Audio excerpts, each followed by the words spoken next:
स्वागत है आप सभी का आपके अपने चैनल पर। आज के इस वीडियो में मैं DDU 2022 एंट्रेंस एग्ज़ाम का क्वेश्चन पेपर सॉल्व कराऊंगी, जिसमें आपके BA entrance exam, BA LLB entrance exam, LLB entrance exam में पूछे गए GK के और लीगल एप्टीट्यूड के जो क्वेश्चंस होंगे उन सभी क्वेश्चंस का सलूशन आपको देखने को मिलेगा।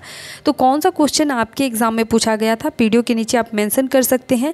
यदि आपको कोई क्वेश्चन याद है तो आप ये भी ज़रूर बताइएगा, क्योंकि अगर आप क्वेश्चन बताते हैं तो उन सभी क्वेश्चंस का मैं सलूशन आपको कराऊंगी। चूँकि जितने क्वेश्चन अभी तक मुझे मिल पाए हैं आप सभी के द्वारा ही ये क्वेश्चन प्रोवाइड कराए गए हैं, तो जिन क्वेश्चंस को मैंने पाया है उनका सलूशन मैं करा रही हूँ। और अगर आगे आप क्वेश्चन प्रोवाइड कराते हैं और सामने आप लिख दीजिएगा कि आप किस कोर्स के क्वेश्चंस को आप बता रहे हैं, तो मैं कोर्स वाइज आपके क्वेश्चंस का सलूशन भी बताने की कोशिश करूंगी। तो अगर आपको लगता है कि मेरा ये प्रयास सही है तो वीडियो को लाइक, चैनल को सब्सक्राइब करिएगा और वीडियो को एंड।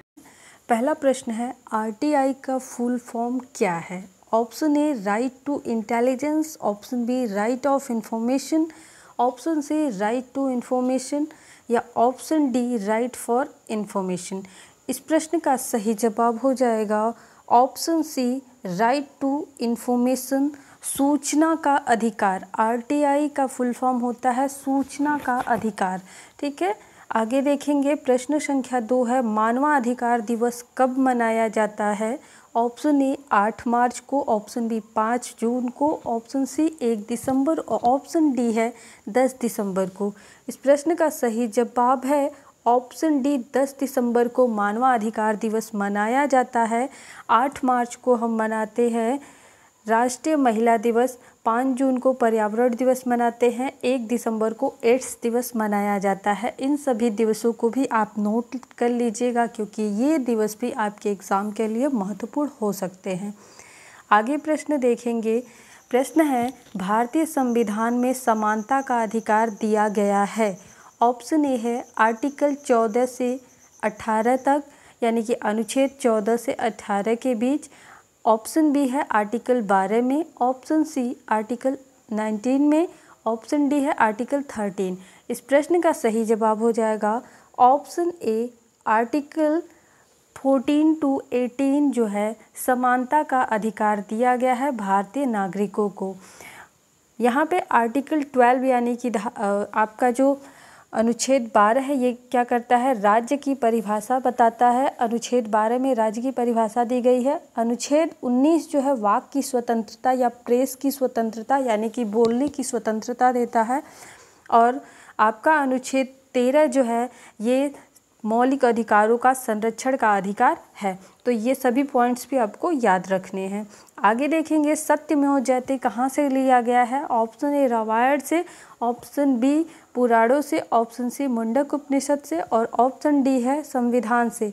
यहाँ पे सही जवाब हो जाएगा ऑप्शन सी मुंडक उपनिषद से लिया गया है सत्यमेव जयते। बहुत ही इम्पोर्टेंट प्रश्न है ये।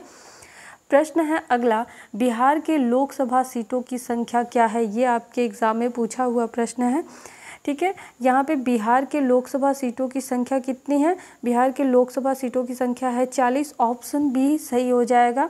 यहाँ पे दिया है 48, तो 48 है आपका महाराष्ट्र का और 25 है आपका आंध्र प्रदेश के लोकसभा सीटों की संख्या। उत्तर प्रदेश के अगर लोकसभा सीटों की संख्या की बात करें तो उत्तर प्रदेश में 80 सीटें हैं। इसे ध्यान में रखिएगा, क्योंकि आप यूपी एग्ज़ाम दे रहे हैं तो यहाँ पे इससे क्वेश्चंस रिलेटेड पूछी जा सकती हैं। अगला प्रश्न है, ताजमहल कहाँ स्थित है? आशा करती हूँ ये प्रश्न तो सबको पता होगा, क्योंकि आगरा का ताजमहल जो है ये 7 अजूबों में से एक है। तो ऑप्शन डी इस प्रश्न का सही जवाब हो जाएगा। आगे प्रश्न देखेंगे, भूटान की राजधानी कहाँ है? Option A Thimphu, option B Islamabad, option C Kathmandu, option D Dhaka. Option A इस प्रश्न का सही जवाब हो जाएगा। थिम्पू है भूटान की राजधानी, इस्लामाबाद है पाकिस्तान की राजधानी, इस्लामाबाद पाकिस्तान की राजधानी और काठमांडू नेपाल की, ढाका बांग्लादेश की राजधानी है।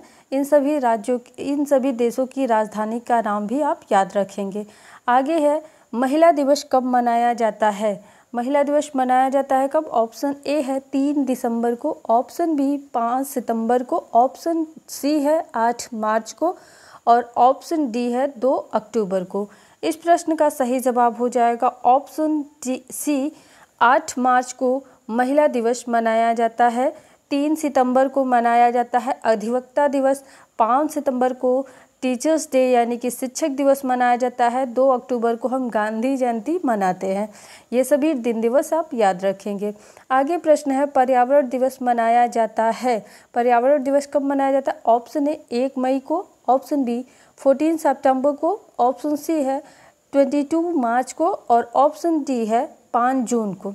इस प्रश्न का सही जवाब है ऑप्शन डी, 5 जून को हम पर्यावरण दिवस के रूप में सेलिब्रेट करते हैं, जबकि 22 मार्च को हम जल दिवस के रूप में सेलिब्रेट करते हैं। विश्व जल दिवस मनाया जाता है 22 मार्च को, 14 सितंबर को हम हिंदी दिवस के रूप में सेलिब्रेट करते हैं और 1 मई को हम विश्व श्रमिक दिवस के रूप में सेलिब्रेट करते हैं। ये सभी बिंदु आपके एग्ज़ाम के लिए महत्वपूर्ण हो सकते हैं। किसी भी प्रकार का अगर आपको डाउट होता है किसी भी क्वेश्चन पे तो आप कमेंट जरूर करें और अपने डाउट को क्लियर कर लें। मैं कोशिश करूँगी आप द्वारा पूछे गए हर एक प्रश्न का जवाब देने का। अगला प्रश्न है, 52वां संविधान संशोधन 2003 से 8वीं अनुसूची में कौन सी भाषा जोड़ी गई? ऑप्शन ए है Sindhi, option B Konkani Manipuri Nepali, option C है बोडो डोगरी मैथिली और संथाली, ऑप्शन डी है अंग्रेजी। यहाँ पे ऑप्शन डी जो दिया है तो अंग्रेजी को हमारी राष्ट्रभाषा में सम्मिलित नहीं किया गया है। हमारी जो टोटल भाषाएं हैं भारतीय संविधान में वो 22 भाषाओं को स्थान दिया गया है जिसमें अंग्रेजी नहीं है। इसके बाद हम बात करते हैं कि ऑप्शन ए हमारा सिंधी जो दिया हुआ है, इसको सिंधी भाषा को 1967 के 21वें संविधान संशोधन द्वारा जोड़ा गया, तो ये ऑप्शन भी हमारा सही नहीं होगा क्योंकि इसको 21वें संविधान संशोधन के द्वारा जोड़ा गया है। दूसरा जो ऑप्शन दिया है कोंकणी मणिपुरी और नेपाली, इसे 1992 के 71वें संविधान संशोधन द्वारा जोड़ा गया है, तो ऑप्शन बी भी इस प्रश्न का सही जवाब नहीं होगा क्योंकि ये 71वें संविधान संशोधन द्वारा जोड़ा गया है। तो इस प्रश्न का सही जवाब हो जाएगा ऑप्शन सी, 52वां संविधान संशोधन 2003 के माध्यम से 8वीं अनुसूची में बोडो डोगरी संथाली मैथिली इन 4 भाषाओं को जोड़ा गया है और इन भाषाओं को लेकर के टोटल कितनी भाषाएं हो गई? 22 भाषाएं हो गई। चलिए आगे देखते हैं, कुंभ मेला कहाँ आयोजित नहीं होता है या कहाँ नहीं लगता है? कुंभ मेला के विषय में पूछा है। देखिए, अर्ध कुंभ मेला जो होता है ये 6 वर्षों पर लगता है, जबकि आपका जो कुंभ मेला होता है यानी कि पूर्ण कुंभ मेला होता है ये प्रत्येक 12 वर्ष पे लगता है। ऑप्शन यहाँ पे दिया हुआ है, ऑप्शन ए प्रयागराज और नासिक, ऑप्शन बी नासिक और हरिद्वार, ऑप्शन सी है उज्जैन और ऑप्शन डी है वाराणसी। इस प्रश्न का सही जवाब हो जाएगा ऑप्शन डी, वाराणसी में कुंभ मेला नहीं लगता है। वाराणसी जो प्रसिद्ध है ये काशी विश्वनाथ मंदिर की वजह से प्रसिद्ध है और इस समय वाराणसी में ज्ञानव्यापी मस्जिद को लेकर के काफ़ी चर्चा चल रही है। यहाँ पे बात करते हैं कि कुंभ मेला कहाँ कहाँ पे लगता है, तो इन 4 स्थानों पे कुंभ मेला लगता है, प्रयागराज, नासिक, हरिद्वार और उज्जैन। इन 4 स्थानों पे प्रत्येक 12 वर्ष पर कुंभ मेले का आयोजन किया जाता है। यह प्रश्न भी आपके एग्जाम की दृष्टि से महत्वपूर्ण है। यदि किसी भी प्रकार का कोई डाउट होता है तो आप कमेंट के माध्यम से ज़रूर पूछ लेंगे। अगला प्रश्न है, संविधान सभा में किसने भाग नहीं लिया था? बहुत ही महत्वपूर्ण प्रश्न है। ऑप्शन ए संचालन समिति ने, ऑप्शन बी प्रारूप समिति ने, ऑप्शन सी मुस्लिम लीग ने, ऑप्शन डी है झंडा समिति ने। इस प्रश्न का सही जवाब हो जाएगा ऑप्शन सी, मुस्लिम लीग ने, मुस्लिम समुदाय ने क्या किया था? संविधान सभा में भाग नहीं लिया था। अब हम बात करते हैं संचालन समिति के अध्यक्ष का नाम। कभी कभी इन समितियों के संविधान सभा के निर्माण में जो समितियां बनी थी उन समितियों के अध्यक्ष का नाम भी पूछ लिया जाता है, तो हम उनको देख लेते हैं कि संचालन समिति के अध्यक्ष का नाम था डॉक्टर राजेंद्र प्रसाद। क्या नाम था? डॉक्टर राजेंद्र प्रसाद। प्रारूप समिति के अध्यक्ष थे डॉक्टर भीमराव अंबेडकर और झंडा समिति के अध्यक्ष थे JB कृपलानी। चलिए आगे प्रश्न देखेंगे, मीनाक्षी मंदिर कहाँ स्थित है? ठीक है, ऑप्शन ए है Varanasi, option B Tamil Nadu, option C Orissa, option D Madhya Pradesh. इस प्रश्न का सही जवाब हो जाएगा ऑप्शन बी, तमिलनाडु के मदुरई जिले में मीनाक्षी मंदिर स्थित है। वाराणसी की अगर बात करूं तो वाराणसी प्रसिद्ध है काशी विश्वनाथ मंदिर की वजह से। उड़ीसा की अगर बात की जाए तो उड़ीसा प्रसिद्ध है सूर्य मंदिर के नाम पर, और सूर्य मंदिर का जो उड़ीसा का जो सूर्य मंदिर है उसे हम कोणार्क मंदिर के नाम से भी जानते हैं। कभी कभी यह एग्जाम में ब्लैक पगोड़ा कहाँ पे स्थित है इस प्रकार का प्रश्न भी पूछ लिया जाता है। तो ब्लैक पगोड़ा सूर्य मंदिर को ही कहा जाता है। तो ये उड़ीसा में स्थित है, तो उड़ीसा की ये प्रसिद्धि है। ठीक है, मध्य प्रदेश की अगर बात की जाए तो मध्य प्रदेश में खजुराहो मंदिर है और मध्य प्रदेश में सांची का स्तूप है। मध्य प्रदेश में भीमबेटका गुफाएं हैं और ये सारी प्रसिद्धि जो है आपकी मध्य प्रदेश की है। तो आगे आप लोग अगला प्रश्न देखेंगे। अगला प्रश्न है, उपराष्ट्रपति को उसके पद से हटाया जा सकता है? ऑप्शन ए राष्ट्रपति द्वारा, ऑप्शन बी राज्यसभा द्वारा, ऑप्शन सी राज्यसभा के निर्वाचित सदस्यों द्वारा तथा लोकसभा के सामान्य बहुमत से प्रस्ताव पारित होने पर। ऑप्शन डी है निम्न में से कोई नहीं। इस प्रश्न का सही जवाब हो जाएगा ऑप्शन सी राज्यसभा के निर्वाचित सदस्यों तथा लोकसभा के सामान्य बहुमत से प्रस्ताव पारित होने पर उपराष्ट्रपति को उसके पद से हटाया जा सकता है, क्योंकि उपराष्ट्रपति जो होता है ये राज्यसभा के सभापति के रूप में क्या करता है, शपथ लेता है। आगे प्रश्न है, सफ़ेद हाथियों का देश कहा जाता है या कहाँ है? ठीक है, ऑप्शन ए है Australia, option B Thailand, option C Bharat, option D है इनमें से कोई नहीं। इस प्रश्न का सही जवाब हो जाएगा सफ़ेद हाथियों का देश है थाईलैंड। ऑस्ट्रेलिया की अगर बात की जाए तो ऑस्ट्रेलिया के राष्ट्रीय पशु जो है ये कंगारू है, भारत का राष्ट्रीय पशु चीता है। आगे प्रश्न देखेंगे। प्रश्न है, भारत का सबसे गहरा समुद्री बंदरगाह कौन सा है? बहुत ही महत्वपूर्ण प्रश्न है। ऑप्शन ए तमिलनाडु का एनोर बंदरगाह, ऑप्शन बी विशाखापत्तनम बंदरगाह, ऑप्शन सी है चेन्नई बंदरगाह, ऑप्शन डी इनमें से कोई नहीं। इस प्रश्न का सही जवाब हो जाएगा ऑप्शन बी विशाखापत्तनम बंदरगाह भारत का सबसे गहरा बंदरगाह है, जबकि एन्नोर बंदरगाह यह भारत का सबसे नया बंदरगाह है। भारत में कुल 12 बंदरगाह है और यह भारत का 12वां बंदरगाह है, यानी कि अभी ये तत्काल में बना हुआ सबसे नया बंदरगाह है। चेन्नई बंदरगाह की अगर बात की जाए तो चेन्नई बंदरगाह एक कृत्रिम बंदरगाह है और यह भारत का सबसे प्राचीन बंदरगाह है। तो यदि आपसे पूछे कि प्राचीन बंदरगाह कौन सा है तो चेन्नई, और भारत का 12वां बंदरगाह कौन सा है तो तमिलनाडु। भारत में कितने बंदरगाह हैं तो 12 हैं। ठीक है, आगे प्रश्न देखेंगे। पुलित्जर पुरस्कार किस क्षेत्र में दिया जाता है? बहुत ही इंपॉर्टेंट प्रश्न है। ऑप्शन ए पत्रकारिता एवं साहित्य के क्षेत्र में, ऑप्शन बी रसायन विज्ञान के क्षेत्र में, ऑप्शन सी है खेल के क्षेत्र में, ऑप्शन डी है निम्न में से कोई नहीं। इस प्रश्न का सही जवाब हो जाएगा ऑप्शन ए पत्रकारिता एवं साहित्य के क्षेत्र में पुलित्जर पुरस्कार दिया जाता है। आगे प्रश्न देखेंगे।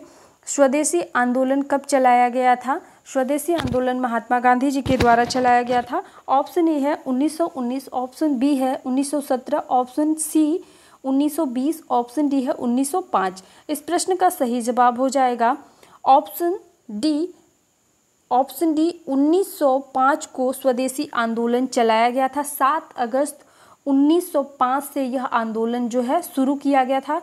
7 अगस्त 1905 से स्वदेशी आंदोलन चलाया गया था, जबकि 1919 में कौन सा आंदोलन चला था? खिलाफत आंदोलन चला था। 1917 में चंपारण आंदोलन हुआ था और 1920 में असहयोग आंदोलन चलाया गया था। ये सभी आंदोलन जितने भी हैं सभी गांधी जी द्वारा चलाए गए थे। ठीक है, आगे देखते हैं। ब्लैक पगोड़ा कहाँ पे स्थित है? ब्लैक पगोड़ा कहाँ स्थित है? ऑप्शन ए है Maharashtra, option B Madhya Pradesh, option C Gorakhpur, option D Orissa. इस प्रश्न का सही जवाब हो जाएगा ऑप्शन डी उड़ीसा के सूर्य मंदिर को ब्लैक पगोड़ा के नाम से या कोणार्क मंदिर के नाम से भी जानते हैं। इस प्रश्न का सही जवाब हो जाएगा। महाराष्ट्र की अगर बात करें तो महाराष्ट्र में एलिफेंटा की गुफाएं हैं, अजंता की गुफाएं हैं, एलोरा की गुफाएं हैं। ये सभी मंदिर जो हैं या गुफाएं हैं ये महाराष्ट्र राज्य में पाए जाते हैं। मध्य प्रदेश की अगर बात की जाए तो मध्य प्रदेश में खजुराहो मंदिर, सांची स्तूप, भीमबेटका की गुफाएं ये सभी मध्य प्रदेश में हैं। गोरखपुर की अगर प्रसिद्धि की बात की जाए तो गोरखपुर प्रसिद्ध है गोरखनाथ मंदिर के नाम से। ठीक है, आगे देखते हैं प्रश्न। गणपति महोत्सव किस महापुरुष ने प्रारंभ किया था? ऑप्शन ए बाल गंगाधर तिलक ने, ऑप्शन बी लाल बहादुर शास्त्री ने, ऑप्शन सी नरेंद्र मोदी ने, ऑप्शन डी राजा राम मोहन राय ने। इस प्रश्न का सही जवाब हो जाएगा बाल गंगाधर तिलक जी ने गणपति महोत्सव का शुभारंभ किया था। इस प्रश्न का सही जवाब है ऑप्शन ए। आगे प्रश्न देखते हैं। उत्तर प्रदेश का पुराना नाम क्या है? Option A Uttarakhand, option B संयुक्त राष्ट्र, ऑप्शन सी संयुक्त प्रांत, ऑप्शन डी इनमें से कोई नहीं। इस प्रश्न का सही जवाब है ऑप्शन सी। बहुत ही इम्पोर्टेंट प्रश्न है। ऑप्शन सी इस प्रश्न का सही जवाब हो जाएगा। संयुक्त प्रांत के नाम से पहले जाना जाता था उत्तर प्रदेश। आगे प्रश्न है, भरतनाट्यम नृत्य किस राज्य से संबंधित है? इस प्रश्न का सही जवाब हो जाएगा तमिलनाडु। भरतनाट्यम कहाँ का है? तमिलनाडु राज्य का प्रसिद्ध नृत्य है। आगे प्रश्न देखेंगे, आर्यों का मुख्य व्यवसाय क्या था? ऑप्शन ए व्यापार, ऑप्शन बी कृषि, ऑप्शन सी पशुपालन, ऑप्शन डी कृषि एवं पशुपालन। इस प्रश्न का सही जवाब हो जाएगा ऑप्शन डी कृषि एवं पशुपालन आर्यों का मुख्य व्यवसाय था। आगे प्रश्न देखते हैं, क्रांति की माता किसे कहा जाता है? ऑप्शन ए सुभद्रा कुमारी चौहान को, ऑप्शन बी भीकाजी रुस्तम कामा को, ऑप्शन सी रजिया सुल्तान को, ऑप्शन डी है अहिल्याबाई होलकर को। इस प्रश्न का सही जवाब है ऑप्शन बी भीकाजी रुस्तम कामा को क्रांति की माता कहा जाता है। आशा करती हूँ आज का यह वीडियो आप सभी को समझ में आया होगा, पसंद आया होगा। तो यदि आज का यह सेशन आप सभी को समझ में आया, पसंद आया तो वीडियो को लाइक, चैनल को सब्सक्राइब करिएगा, वीडियो को अधिक से अधिक शेयर करिएगा। किसी भी प्रकार का कोई डाउट हो या कुछ पूछना चाहते हो तो कमेंट सेशन में आके कमेंट जरूर करिएगा, ताकि आपके प्रश्नों का जवाब आपको समय से दिया जा सके। चलिए, वीडियो देखने के लिए धन्यवाद।